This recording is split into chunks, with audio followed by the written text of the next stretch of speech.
할렐루야. 오늘 우리에게 주시는 하나님의 말씀은 시편 29편 1절 2절의 말씀입니다. 너희 권능 있는 자들아 영광과 능력을 여호와께 돌리고 돌릴지어다. 여호와께 그의 이름에 합당한 영광을 돌리며 거룩한 옷을 입고 여호와께 예배할지어다. 아멘. 여러분 잘 아시는 나폴레옹 장군이 전쟁을 하다가 막사에서 야영하는 군사들을 순시하고 있었습니다. 근데 막사 사이를 지나고 있는데 어디선가 자신의 이름이 들려왔습니다. 궁금한 마음에 소리가 들리는 막사로 다가가서 귀를 기울였더니 놀랍게도 그 막사에서 들려오는 소리는 자신을 비난하는 소리였습니다. 보나파르트, 그 녀석이 정말 문제야. 그 보나파르트 완전 사기꾼이라니까. 나폴레옹의 이름이 보나파르트인 건 아시죠? 자기 이름을 거론하면서 그놈 정말 문제하고 나쁜 놈이라는 이야기를 듣고 화가 난 나폴레옹이 막사 안으로 뛰어들어갔습니다. 지금 나를 욕하고 있는 병사들이 누구인가? 그러자 막사 안의 병사들이 아무 일도 없었다는 듯이 나폴레옹을 쳐다보면서 죄송합니다만 우리는 황제를 욕보인 적이 없습니다. 우리 소대에 있는 보나파르트라는 병사가 행실이 너무 좋지 않아서 그 녀석에 대해서 이야기하고 있는 것입니다. 알고 보니 부대에 소속된 사병 한 명이 실제로 나폴레옹과 동명이인이었고 그의 행실이 좋지 않아서 부대 동료들에게 지금 비난을 받고 있었던 것입니다. 나폴레옹이 다음날 아침에 그 보나파르트라는 같은 이름을 가진 병사를 자기 막사로 불러들였습니다. 그리고 그에게 이렇게 말했습니다.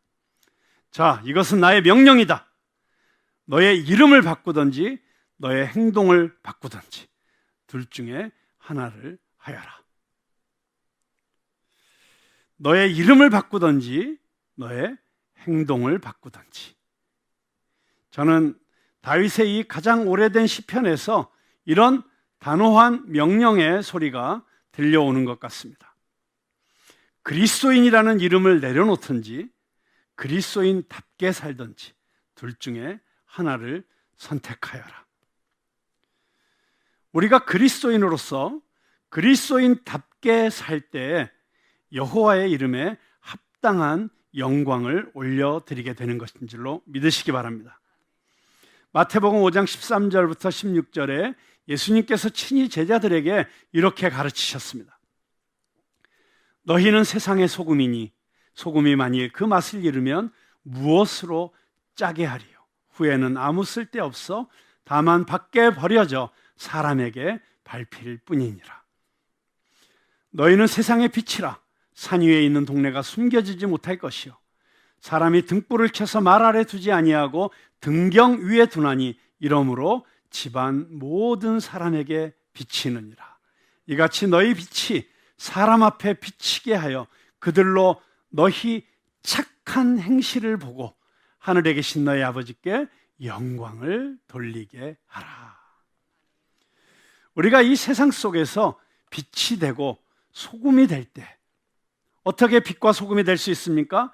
good work, 선한 행실, 선한 일, 아름다운 일을 할 때, 그리고 그 선한 일을 하는 동기와 그 수준이 이 세상 사람들이 이해할 수 없는, 이 세상의 기준을 훨씬 뛰어넘는, 그래서 세상 사람들이 그런 모습을 보면서 아니 어떻게 저런 일을 할 수 있지?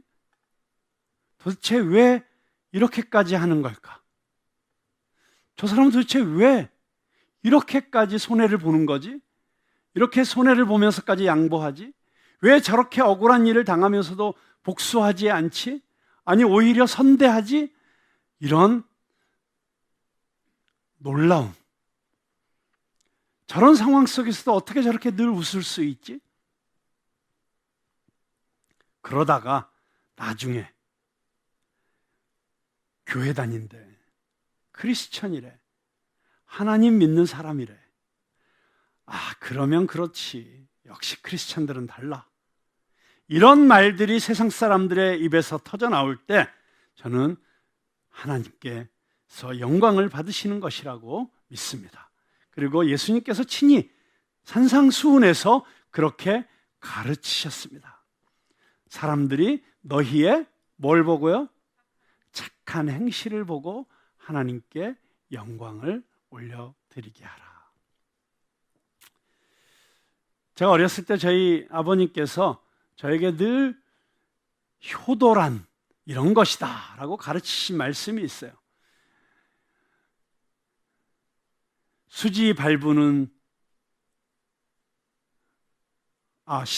발부는 수지 부모니, 하도 오래돼서 헷갈리네요. 신체 발부는 수지 부모니, 불감 훼손이 효지시요. 입신양명하여 양 부모명함이 효지 종이아니라. 무슨 뜻이냐면 우리 몸의 모든 기관들, 이 손끝 발끝은 다 부모님으로부터 받은 것이니 감히 훼손하지 않는 것이 효의 시작이다.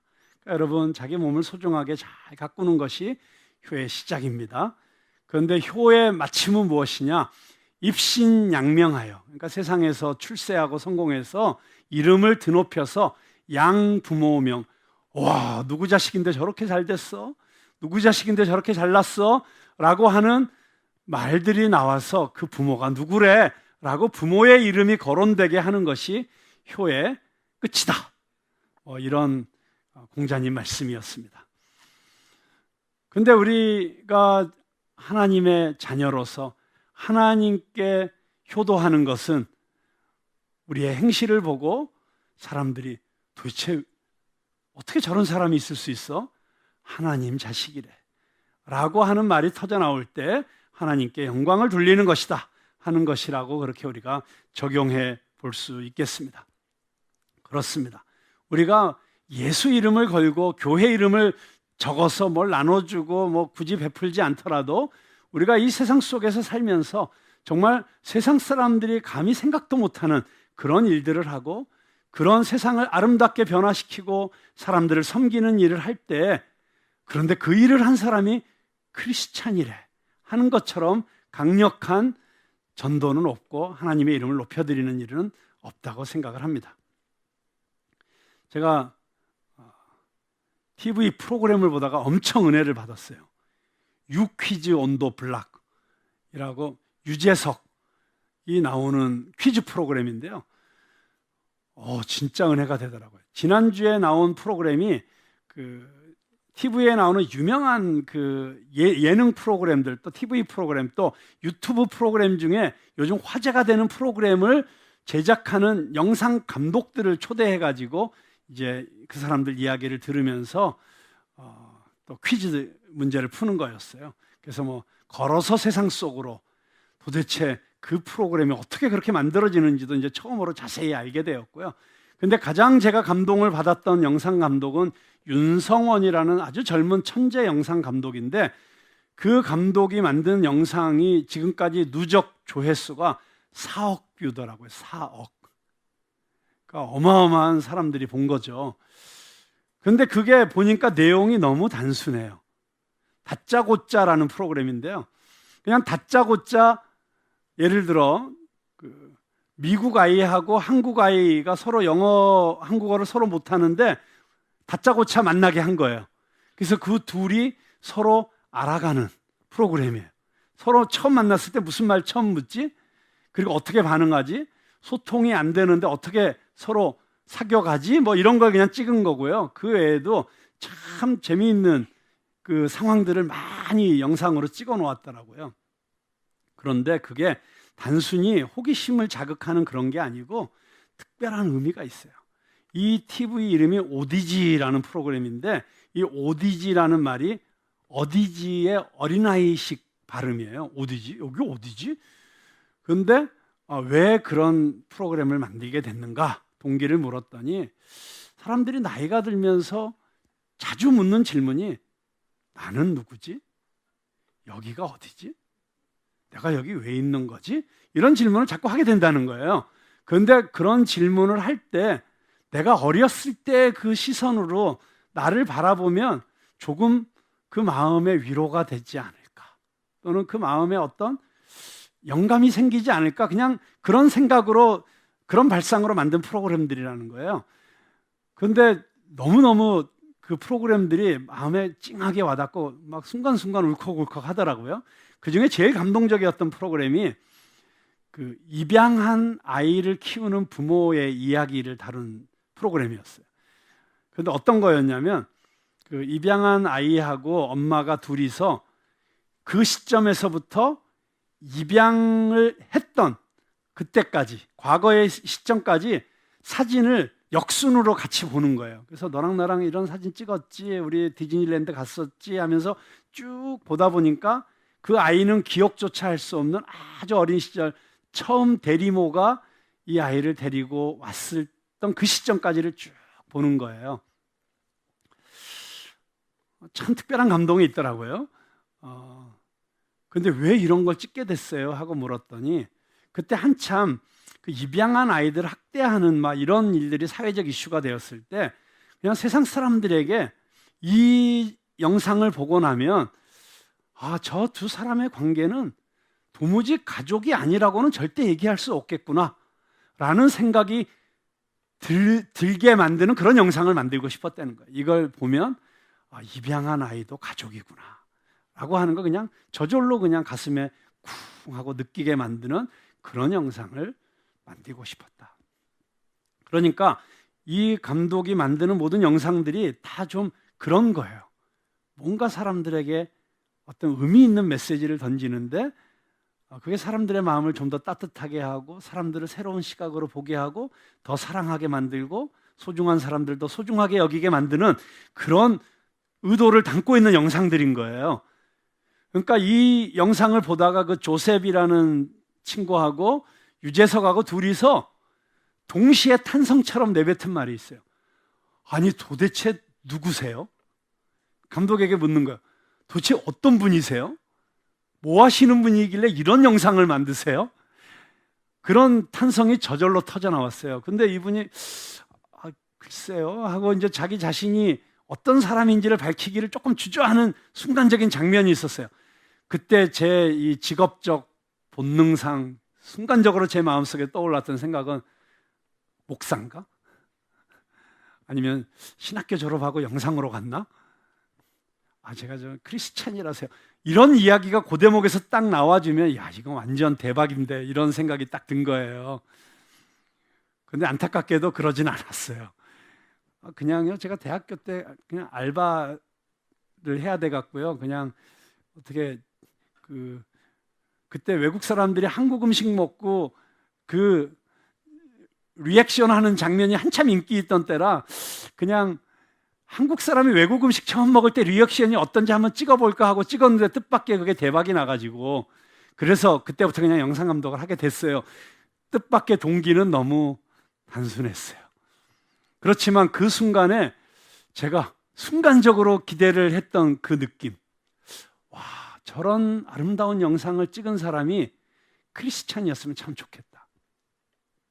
저런 마음을 가지고 저렇게 세상을 위해서 일하는 사람이 그냥 그리스도의 사랑 때문이었으면 좋겠다. 이런 생각을 했습니다. 그렇습니다. 정말 세상 곳곳에서 와 어떻게 저 사람은 저런 음악을 하지? 어떻게 저 사람은 저런 작품을 만들지? 어떤 사람은 어떻게 저런 일들을 하지? 어떻게 저렇게 봉사를 하지? 라고 하는 사람들에 대해서 너무 궁금했는데 알고 보니까 크리스찬이래. 기독교인이라서, 교회 다니는 사람이라서. 이런 이야기를 들으면서 깜짝 놀랄 수 있다면 아마 그것처럼 더 강력한 전도는 없고 그것보다 더 하나님의 이름을 높여드리는 일은 없을 거라는 생각을 하게 되었습니다. 그래서 예수님께서 제자들에게, 사람들이 너희는 세상의 빛과 소금이다. 너희들이 이 세상에서 빛으로 살아갈 때 소금처럼 사람들을 위해서 자신을 녹이는 그런 희생과 헌신을 할 때, 그때 너희들의 그 착한 행실을 보고 사람들이 하나님께 영광을 올리게 될 것이다. 이렇게 가르치신 것입니다. 저는 저와 여러분이 정말 이 세상 속에서 살아갈 때 바로 그런 그리스도의 제자들이 될 수 있게 되길 주님의 이름으로 축원합니다. 그렇게 살고 싶으시죠? 네, 그런데 제가 정말 그런 우리 모든 그리스도인들의 염원을 담은, 정말 그렇게 빛으로 소금으로 살고 싶은 그리스도인의 마음을 담은 노래를 발견을 했어요. 그래서 여러분들에게 그 노래를 지금 들려드리고 싶습니다.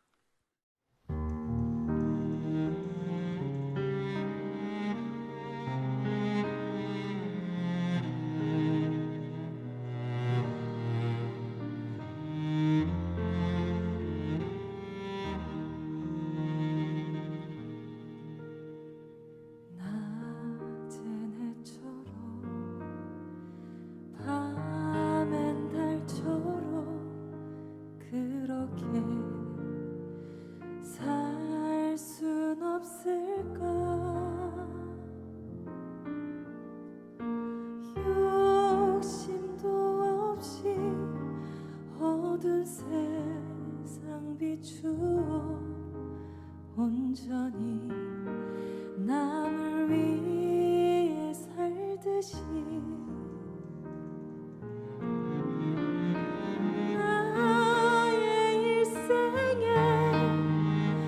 꿈이 있다면 이 땅에 빛과 소금 되어 가난한 영혼 지친 영혼을 주님께 인도하고픈데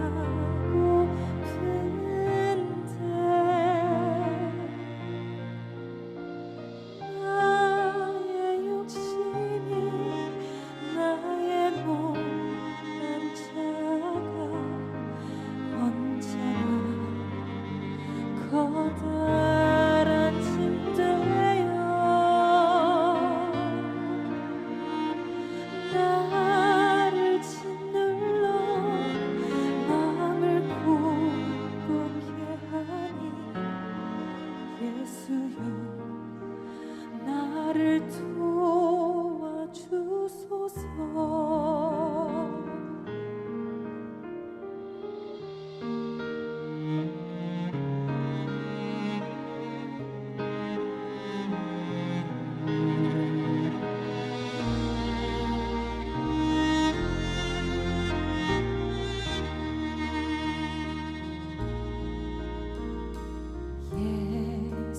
예수님처럼 바울처럼 그렇게 살 순 없을까? 남을 위하여 당신들의 온몸을 온전히 버리셨던 것처럼 주의 사랑을 베푸는 사랑 값없이 그저 주는 사랑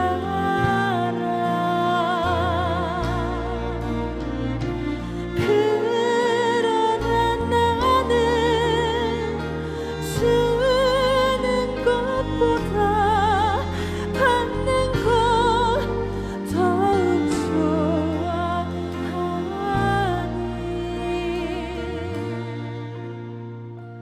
나의 입술은 주님 닮은 듯하나 내 맘은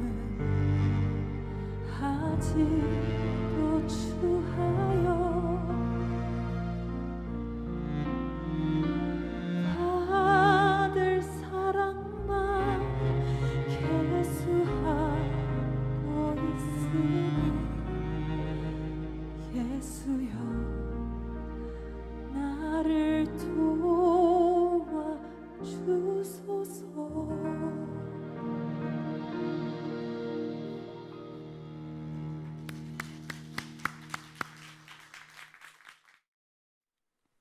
예수여 나를 도와주소서. 예수여 나를 도와주소서. 저는 이 찬양을 만드신 분의 이 노래의 마지막 구절이 예수여 나를 도와주소서, 이렇게 끝나는 이 가사를 보면서 저는 그의 그리스도인으로서의 치열한 몸부림이 느껴지는 것 같습니다. 그렇게 살아내려고, 예수님처럼 바울처럼 그렇게 살아보려고 애써보지 않은 사람에게서는 나오기 쉽지 않은 그런 고백이라는 생각이 듭니다. 우리 힘으로는 할 수 없는 일이기 때문입니다. 내 안에는 선한 것이 없기 때문입니다. 오직 예수님께서 내 안에 계셔서 나를 다스려 주실 때에만 가능한 일입니다. 나를 위해 전부를 주신 예수님께 나의 전부를 드리고, 그분께서 내 안에서 나를 온전히 다스려 주실 때, 그리고 성령께서 순간순간 나를 감동시키시고 나를 이끌어 주시고 지켜 주실 때, 그때 비로소 우리는 여호와의 이름에 합당한 영광을 올려드리게 되고, 무엇보다도 거룩한 옷을 입고 예배를 드릴 수 있게 되는 줄로 믿으시기 바랍니다. 자, 여기까지가 지난주 설교의 요약이었다고 할 수 있습니다. 그리고 이제 바로 시편 30편으로 넘어가도 되지만 1절 말씀에 있는 어떤 표현이 자꾸 저를 붙잡아서 결국 이번 주에 두 번째로 29편으로 한 번 더 설교를 하게 되었습니다. 자, 어떤 표현이 저를 그렇게 붙잡았을까요? 1절 말씀 가운데 설교 제목에 다 나와 있죠. 너희 권능 있는 자들아, 권능 있는 자들아. 자, 세상 모든 사람들아, 여호와께 합당한 영광을 올려드려라 라고 시작하지 않습니다. 너희 수고하고 무거운 짐진 자들아, 거룩한 옷을 입고 여호와께 예배를 드려라, 이렇게 시작하지 않습니다. 너희 권능 있는 자들아, 이렇게 카테고리를 정해주고 있습니다. 자, 이렇게 권능 있는 자들아 라고 시작하면서 이 시를 써간 다윗의 진정한 의도가 무엇이었을까요? 사실 이 권능 있는 자들아 라고 하는 이 단어는 히브리어 원어로 보면 베네 엘림이라는 단어인데요, 베네는 아들이라고 하는 뜻입니다. 그러니까 아들들이고요, 엘림은 신들이라는 뜻입니다. 그러니까 정확하게 번역을 하면 신들의 아들들아 라고 하는 뜻이에요. 근데 이게 도대체 무슨 뜻이냐? 학자들마다 해석이 분분합니다. 그래서 많은 다양한 해석이 있다 보니까 여러분들이 영어 성경을 이런저런 번역을 찾아보면 다 틀려요. 어디서는 이 almighty beings, 너희 전능한 존재들아 이러기도 하고요, 또는 어디서는 you heavenly beings, 너희 천상의 존재들아, 뭐 이렇게 번역을 하기도 하고요. 그리고 한국어 번역에도 너희 하나님의 아들들아, 또는 너희 권능이 있는 자들아, 뭐 여러 다양한 번역들이 있는 것을 보게 됩니다. 그래서 그런 모든 다양한 번역들을 크게 정리해 보면 네 가지로 해석이 가능한데요, 첫 번째는 이 권능 있는 자들을 천사들이라고 해석합니다. 그래서 원래 성경에 보면 천사들의 임무 가운데 하나가 하나님을 찬양하는 것이기 때문에 너희 천사들아, 하나님께 찬송하고 영광을 올려드려라 라고 하는 뜻이라고 해석하기도 합니다. 두 번째 해석은 우리 장로교의 창시자인 칼빈 선생님이 해석을 했고, 많은 사람들이 또 그 해석을 따릅니다마는 세상의 권력을 지닌 군주를 의미한다. 그러니까 특별히 너희 권능 있는 자들은 세상 권세를 잡은 권세자들, 예를 들어 대통령이나 총리나 또 아니면 왕들이나 영주들이나 이런 사람들을 뜻하는 것이기도 하다. 그래서 다윗이 이 세상의 권세 잡은 자들이 하나님 앞에서 교만하기 때문에 그들을 겸손케 하기 위해서 하나님이 이렇게 위대하신 분이고 놀라우신 분이니 너희들 좀 권세 좀 있다고 권력 좀 있다고 까불지 말고 하나님께 영광 돌려 라고 하는 의미에서 이 시를 썼다, 이렇게 해석을 하기도 합니다. 세 번째 해석은 이방 신들을 가리키는 것이다. 그래서 그 당시에 이스라엘 안에도 또 이스라엘 바깥에 둘러싸고 있는 여러 나라의 이방 신들이 있잖아요. 근데 그 뭐 바알이든지 아세라든지 이런 다양한 종류의 소위 사람들에게 신이라고 숭배를 받던 그런 존재들. 그런데 사실 그것들이 진짜 신이 아니죠. 그러니까 너희 그동안 이 헛된 영광을 받고 있던 너희 이방 신들아, 너희 하나님 앞에 무릎 꿇어 라고 하는 그런 의미로 이 시를 썼다라고 하는 해석도 있습니다. 마지막으로 네 번째는 여기서 말하는 신들의 아들들은 하나님의 백성 이스라엘을 의미한다, 이렇게 해석을 하고 그것이 가장 타당한 견해가 아닐까 이렇게 생각을 하기도 합니다. 자, 여기서 거룩한 천사들 또는 이방 신들 이렇게 해석하는 것은 그닥 우리랑 그렇게 큰 관련성이 없어 보입니다. 왜냐하면 뭐 천사들이 당연히 하나님을 찬양하는 건 마땅한 것이죠. 그리고 이방신들 그것들은 어차피 헛된 것들이기 때문에 뭐 있으나 마나한 것들이니까. 근데 여기서 우리에게 의미가 있는 것은 두 번째와 네 번째 해석인데 하나님의 택한 백성인 이스라엘, 다시 말하면 오늘날 우리 그리스도인들을 뜻한다라고 하는 해석과 그리고 이 세상에 힘이 있는 자들, 권세가 있는 자들, 영향력이 있는 자들, 그것이 뭐 재물이 되었든지 권력이 되었든지 또는 인기와 명예가 되었든지 무언가 사람들에게 영향력이 있는 사람들을 뜻한다라고 하는 이 두 해석이 우리들에게 오늘 특별히 좀 고민해 볼, 더 깊이 생각해 볼 의미가 있는 것 같습니다. 자, 만약에 여기서 너희 권능 있는 자들아 라고 하는 이 표현이 그렇게 세상에 권세 있는 힘 있는 자들아 라고 하는 것이었다고 한다면 그러면 다윗이 그렇게 이 시를 쓴 진짜 의도가 무엇이었을까 한번 우리가 생각해 볼 필요가 있습니다. 하나님은 너무나도 크고 위대하신 분이니까 그분께 합당한 영광을 올려드리려면 그래도 세상적으로도 힘과 영향력이 있는 사람들이 하나님께 영광을 올려드려야 격이 맞는 것 아니냐. 우리가 그래도 세상에서 뭔가 성취하고 성공을 해서 그런 사람으로서 하나님 앞에 나와서 예배를 드려야 그래서 하나님이 더 영광을 받으시지 않을까라고 하는 그런 의미에서 다윗이 이 시를 썼을까요? 사실 교회 안에서도 좀 그런 생각들이 있는 것 같아요. 선한 일을 하려고 뭔가 빛과 소금이 되려고 해도 우리가 가진 것이 있어야 좀 세상에서 나누기도 하고 베풀기도 하고 그러면서 하나님께 영광 올려드릴 수 있는 것 아닙니까? 뭐 그렇게 생각할 수 있죠. 우리가 전도를 하려고 해도 뭔가 줄 수 있는 게 있어야 우리가 전도도 잘 되는 것 아닙니까? 그래서 내가 좀 세상적으로 좀 성공도 해서 야, 저렇게 훌륭한 사람이 예수 믿는 걸 보니까 나도 믿어야겠다. 좀 이렇게 해야지 전도도 되고 그런 것 아닙니까? 라고 하는 생각을 하는 경향도 우리 교회 안에 있는 것 같습니다.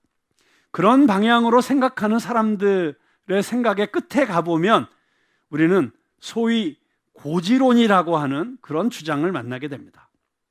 그 고지론이라는 게 한때 우리 한국교회의 유행처럼 막 휩쓸었던 적이 있는데 무슨 얘기냐 하면 우리가 전쟁을 하다 보면 고지를 점령하면 훨씬 전쟁에서 유리해진다.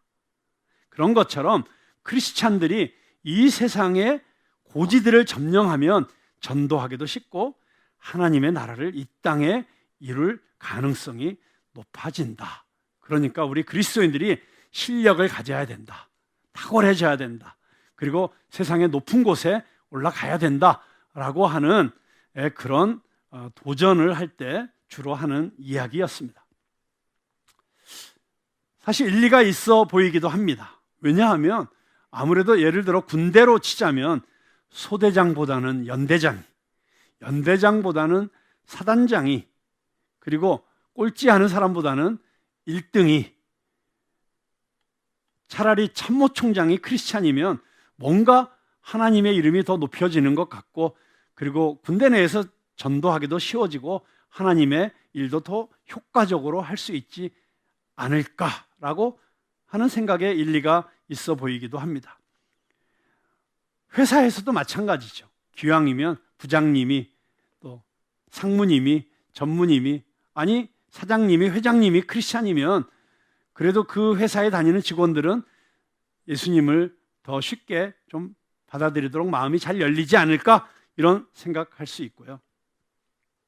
또 이 사회에 영향력 있는 사람들이 크리스찬들이라면, 그래서 연예인들이라든가 스포츠 스타라든가 그런 사람들이 다 골을 넣고 나서 손을 모고 기도를 한다든가 그러면 저런 모습을 보고 많은 사람들이 예수님을 믿겠구나 라고 하는 생각을 하고, 그래서 한국교회가 더 부흥을 하게 되고 하나님의 나라가 더 빨리 이루어지지 않을까, 이런 생각을 하게 된다는 것입니다. 그런데 이 고지론이 얼핏 맞는 이야기 같은데 왠지 석연치가 않습니다. 왜냐하면 우리들이 다 경험해 보지 않았습니까? 우리나라만 생각해도 크리스천들이 웬만한 고지는 다 점령한 것 같아요.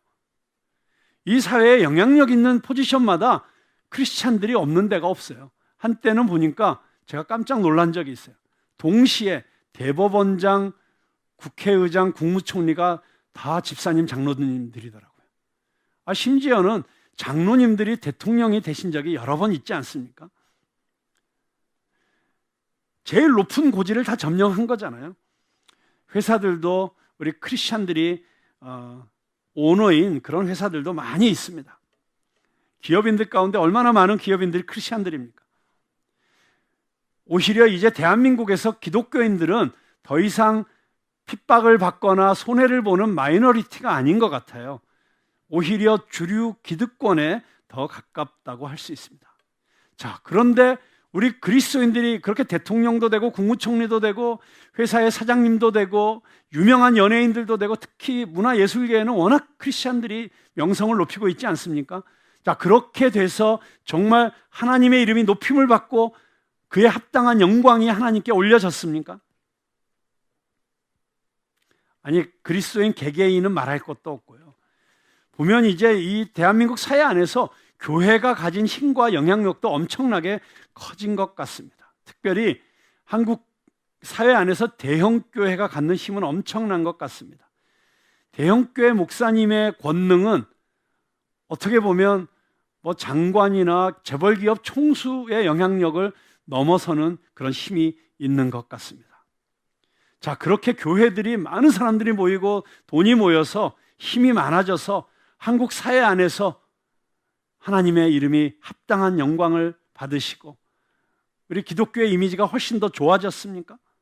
그래서 이 사회 안에서 전도하기가 더 쉬워졌습니까? 안타깝게도 우리 모두가 그 답을 다 알고 있지 않습니까? 지난 2000년 기독교의 역사를 보면 교회가 가장 힘이 강력했을 때가 있습니다. 그 당시에 교회였던 캐톨릭 교회가 모든 권력을 다 가지고 있을 때, 심지어 세상의 황제들과 왕들이 교황 앞에 와서 무릎을 꿇었던 시기가 있었죠. 그런데 그때를 역사는 중세 천년 암흑기라고 그렇게 기록하고 있습니다. 여러분, 그래서 우리가 세상 안에서 그리스도인으로서 힘과 권능과 영향력을 갖는 그런 포지션에 가는 것도 중요할 수 있습니다. 또 하나님께서 축복해 주셔서 우리가 재정적으로도 또 많은 그런 힘을 갖게 되는 것 중요할 수 있습니다. 그런데 사실 그것보다 훨씬 더 중요한 것은 그 영향력을 어떻게 사용하는가가 훨씬 더 중요한 것입니다. 많은 기독교인들이 그런 힘과 영향력을 가지고 있을 때 그것을 잘못 사용함으로 말미암아 자기도 망하고 하나님의 이름에 먹칠을 하고 교회의 위신이 땅에 떨어지게 된 경우가 얼마나 많이 있습니까? 그런데 반면에 역설적으로 복음의 능력은 내가 약할 때 나타날 가능성이 훨씬 큰 것 같기도 합니다. 내가 약할 때, 내 힘이 아니라 전능하신 주님의 능력에 의지하게 되니까 훨씬 더 큰 힘이 나타나게 되는 것입니다. 그래서 다윗이 너희 세상에 권능 있는 자들아, 너희들이 뭐 좀 가졌다고 까불지 말아라. 너희들이 가진 그것이 어떤 힘이든지 하나님이 보시기엔 정말 다 똑같은 것이죠. 그래서 오히려 너희들의 힘을 의지하지 말고 오직 하나님의 힘을 의지해라. 그럴 때 너희들이 하나님께 합당한 영광을 올려드리게 된다라고 그렇게 이야기를 하고 있는 것 같습니다. 그래서 반면에 내가 세상적으로 볼 때는 가진 게 없어도 내가 가장 몸도 약하고 그리고 돈도 없고 뭐 사회적으로도 별로 내세울 게 없는 그런 사람이라고 할지라도 오히려 그런 사람들을 통해서 하나님의 역사는 얼마든지 강력하게 나타날 수 있다고 하는 것입니다. 제가 지난주에 제 고등학교 선배님인데 목사님이 되신 분이 있으세요. 제가 평소에 참 존경하는 목사님이었지만 놀랍게도 한 번도 그 선배님의 설교를 들어본 적이 없어요. 그러다가 어떤 모임에 가서 그 선배님의 설교를 듣게 되었어요. 너무 큰 은혜를 받았습니다. 그리고 우리 선배님이 저렇게 훌륭하신 분이 있다는데 아주 뿌듯함을 느꼈습니다. 근데 이 선배님이 중요한 두 가지 간증을 하셨는데요. 첫 번째 간증은 뭐냐면 자기가 군대를 30살에 가셨다는 거예요. 그것도 훈련병 2등병으로. 자, 30살 나이에 군대 훈련병으로 갔으니 그 정황이 어찌 했을지 짐작이 가죠. 게다가 그 선배님 군대 가셨을 때만 해도 요즘처럼 군대에 인권이니 뭐니 이런 게 입도 뻥끗하지 못하던 시절입니다. 자기보다 나이가 10살이 어린 20살짜리 고참이 자기를 얼차례를 주고 괴롭히는데 정말 죽을 것 같았다고 합니다. 너무너무 힘든 상황이었죠. 그리고 나이 30에 군대 갔으니 얼마나 힘들었겠어요. 고문관이죠. 그런데 놀랍게도 이 선배님이 제대하실 때 그 내무반 60명 전원이 처음 시작할 때는 유일한 크리스찬이 이 선배님 한 분이었는데 60명 전원이 교회에 나가게 됐다는 것입니다. 이 선배님이 제일 쫄자였고 그리고 군대에서 아무 힘도 없는 오히려 문제병, 고문병이었는데 그런데 이 선배님의 모습 속에서 오히려 그 주변에 있던 모든 군인들이 영향을 받고 다 그리스도인들이 되었다. 아니 그 부대의 연대장이 사단장이 너희들 다 교회 다녀 강제로 개종시킨다고 요즘 청년들이 예수 믿겠어요? 그런데 가장 문제병이었던 이 선배님을 통해서 그 모든 사람들이 다 예수님을 믿게 되는 역사가 일어나게 되었다. 그런데 두 번째 간증이 또 특별했어요. 그런데 우리 고등학교 선배님 중에 그 육사를 수석으로 졸업하고 정말 군대에서 모든 진급에서 항상 최 1등. 그래서 가장 빨리 사단장이 되신 우리 또 선배님이 계시대요. 근데 이 선배님은 초등학교 때부터 육사 비롯하여 1등을 놓쳐본 적이 없으신 분. 늘 1등이셨대요. 그래서 이분은 교회를 안 다니셨어요. 교회 다닐 필요가 없는 분. 그런데 갑자기 이분이 사단장일 때 암에 걸리셔서 투병을 하게 된 거예요. 그러다가 젊은 나이에 세상을 떠나게 되셨어요. 근데 세상을 떠나기 전에 이분이 병원에 그렇게 입원해 있다는 얘기를 듣고 이 선배 목사님이 하루에 2번씩 신방을 갔대요. 가가지고 아침 저녁으로 같이 성경을 읽으면서 성경 공부를 하고 기도를 하다가 이분이 예수님을 영접을 했어요. 예수님 영접하고 나서는 얼마나 열심히 성경을 읽는지 날마다 그렇게 열심히 성경을 읽으면서 그렇게 그 돌아가시기 직전에 몇 주간을 그 은혜 가운데 지내셨다는 거예요. 그러다가 결국은 어느 날 정말 평안하게 이 세상을 떠나시게 되었어요. 근데 그 세상을 떠나시던 날 밤을 꼴딱 새면서 같이 말씀 읽고 찬양하고 기도하는 시간을 가졌다고 합니다. 그런데 그때 그 친구가 우리 선배 목사님에게 이런 유언을 남기셨대요. 먼저는 옆에 있던 자기 조카에게 뭐라고 유언을 하셨냐면 신신당부를 하셨냐면 절대 1등 하려고 하지 마라. 그 평생 1등만 하고 사신 분이 남기신 유언이니 참 의미가 있죠. 너는 절대 1등 하려고 하지 마라. 그리고는 우리 선배 목사님에게 3가지를 얘기하셨다고 합니다. 내가 이 나이에 예수 믿고 천국 가게 된 건 너무 감사하지만, 그러나 이렇게 주님을 위해서 아무것도 못하고 내가 이렇게 천국에 가게 되니 너무 안타깝다. 네가 나 대신 이 이야기를 꼭 세상 사람들에게 해다오 하면서 3가지를 부탁을 하셨대요. 첫째는 뭐냐? 내가 지금까지 살면서 인생의 끝이 있다는 걸 생각해 본 적이 없었다. 끝이 있다는 것을 생각하라. 이 얘기를 꼭 만나는 사람마다 해주라. 2번째 부탁은 뒤돌아보니 예수님 없는 인생은 불쌍하고 억울한 인생이었다. 이 얘기를 꼭 해달라. 마지막 3번째, 하나님이 나를 사랑하셔서 목숨까지 주셨는데 나도 사랑한다고 고백하지만 사랑하기 때문에 내 손, 발, 몸을 움직여 사랑을 표현하지 못한 채 주님을 만나는 것이 부끄럽다. 주님을 사랑하기 때문에 손, 발, 몸을 움직여라. 이 3가지 부탁을 꼭 만나는 사람마다 해달라고 하셨다는 거예요.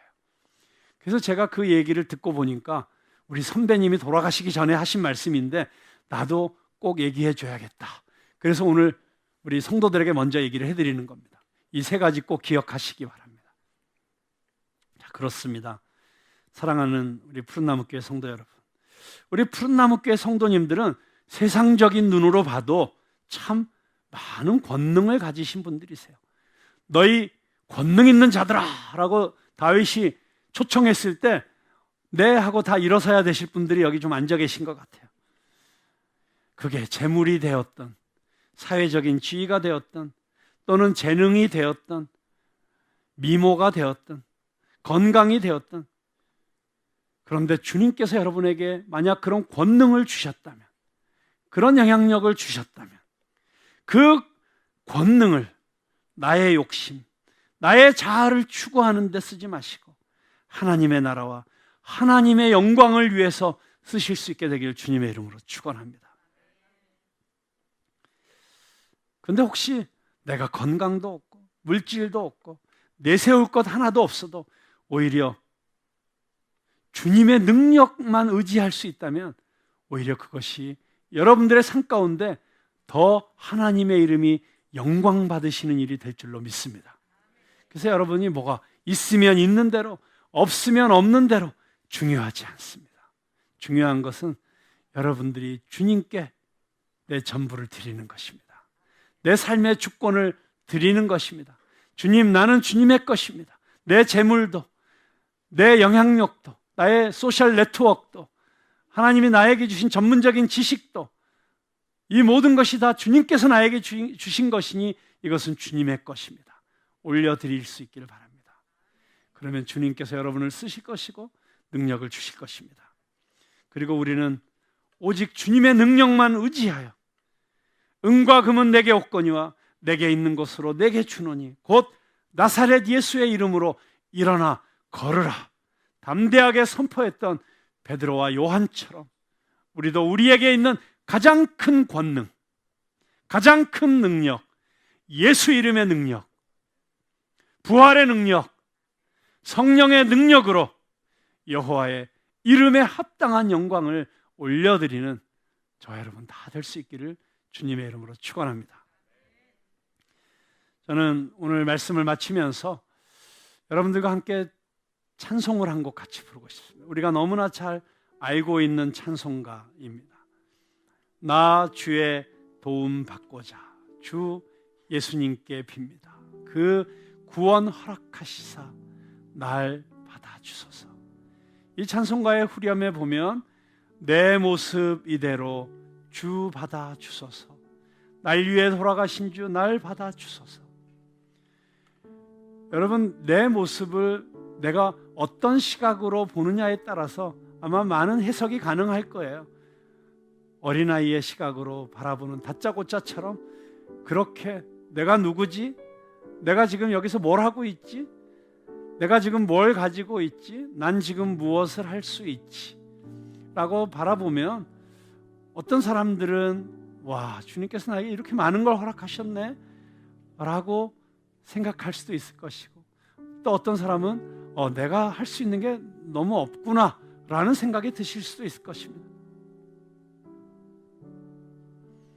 그 모습이 어떠하든지 가장 중요한 것은 누가 나의 인생을 드라이브 하느냐는 것입니다.